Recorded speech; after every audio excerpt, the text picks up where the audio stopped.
Juízes capítulo 16. Sansão em Gaza. Sansão foi a Gaza, viu ali uma prostituta e teve relações com ela. Foi dito aos gazitas: Sansão chegou aqui. Eles cercaram o local e ficaram a noite toda esperando por ele, às escondidas, no portão da cidade. Ficaram em silêncio durante toda a noite, pois diziam: Vamos esperar até o raiar do dia, então nós o matamos. Porém Sansão ficou deitado somente até a meia-noite. Então se levantou, pegou ambas as folhas do portão da cidade e as arrancou juntamente com os seus batentes e a tranca. Pôs tudo sobre os ombros e levou ao alto do monte que está em frente ao de Hebrom.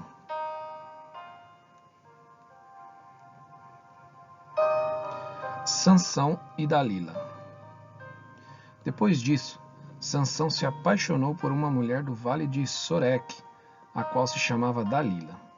Então, os governantes dos filisteus foram falar com ela e lhe disseram: Convença-o a revelar em que consiste a sua grande força, e como poderíamos dominá-lo e amarrá-lo, para que assim possamos subjugá-lo.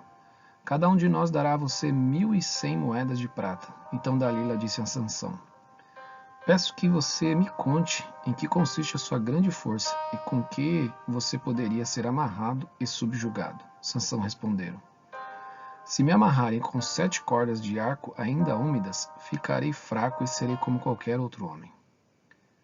Os governantes dos filisteus trouxeram a Dalila 7 cordas de arco ainda úmidas, e com as cordas ela o amarrou. Dalila havia deixado alguns homens escondidos no seu quarto. Então ela disse: Sansão, os filisteus vêm vindo aí. Mas ele arrebentou as cordas de arco como se arrebenta o fio da estopa chamuscada, que é colocada perto do fogo. Assim, não se soube em que consistia a força que ele tinha. Então Dalila disse a Sansão: Eis que você tem zombado de mim e me falou mentiras. Agora, por favor, conte-me como você pode ser amarrado.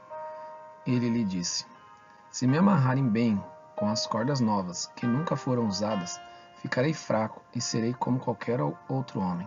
Dalila pegou cordas novas e o amarrou. Depois disse: Sansão, os filisteus vêm vindo aí. Dalila havia deixado alguns homens escondidos no seu quarto. Mas Sansão arrebentou as cordas de seus braços como se fosse um fio de linha. Dalila disse a Sansão: Até agora você tem zombado de mim e só me falou mentiras. Diga-me, como você poderia ser amarrado? Ele respondeu: Se você tecer um tear as 7 tranças da minha cabeça e se as prender com um pino de tear, ficarei fraco e serei como qualquer outro homem. Enquanto ele dormia, ela pegou e teceu as 7 tranças dele num tear. Prendeu-as como um pino de tear e depois gritou: Sansão, os filisteus vêm vindo aí. Mas ele despertou do sono, arrancou o pino e tirou o cabelo do tear. Então ela disse: Como você pode dizer que me ama se não me revela o seu segredo?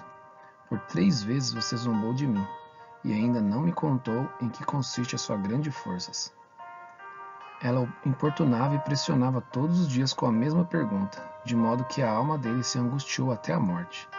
Então ele contou o seu segredo, dizendo: Nunca foi passada uma navalha na minha cabeça, porque sou nazireu, consagrado a Deus desde o ventre de minha mãe. Se o meu cabelo for cortado, a minha força irá embora. Ficarei fraco e serei como qualquer outro homem. Quando Dalila viu que ele lhe havia contado o seu segredo, mandou chamar os governantes dos filisteus, dizendo: Venha mais essa vez, porque agora ele me contou o seu segredo. Então os governantes dos filisteus vieram até ela e trouxeram com eles o dinheiro.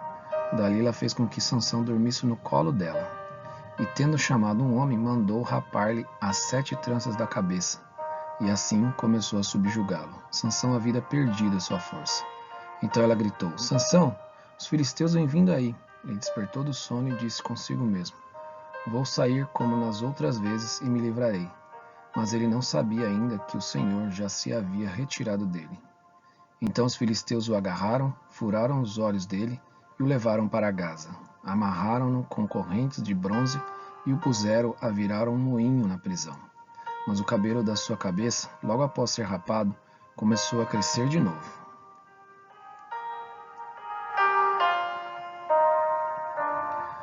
A morte de Sansão.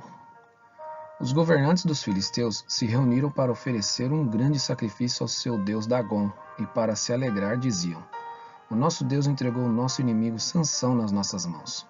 O povo, quando viu Sansão, louvava o seu Deus, dizendo: O nosso Deus entregou nas nossas mãos o nosso inimigo, aquele que destruía a nossa terra e multiplicava os nossos mortos. Com alegria no coração disseram: Mandem vir Sansão, para que ele nos divirta. Trouxeram Sansão do cárcere, e ele os divertia.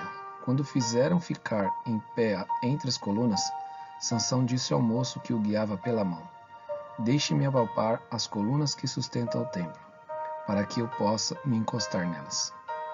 Ora, o templo estava cheio de homens e mulheres, e também ali estavam todos os governantes dos filisteus. E sobre o teto havia uns 3.000 homens e mulheres, que olhavam enquanto Sansão os divertia. Sansão clamou ao Senhor e disse: Senhor Deus, peço-te que te lembre de mim. Dá-me força só mais esta vez, ó Deus, para que eu me vingue dos filisteus, que furaram os meus olhos. Em seguida, Sansão abraçou-se às 2 colunas do meio que sustentavam o templo e fez força sobre elas, com a mão direita em uma e com a esquerda na outra, e disse: Que eu morra com os filisteus. E empurrou com toda a sua força, e o templo caiu sobre os governantes e sobre todo o povo que ali estava. Assim, foram mais os que Sansão matou quando morreu do que os que ele havia matado durante toda a sua vida. Então seus irmãos e toda a casa de seu pai foram buscar o corpo. Eles o levaram e sepultaram entre Zorá e Estaol, no túmulo de Manoá, seu pai. Sansão julgou Israel durante 20 anos.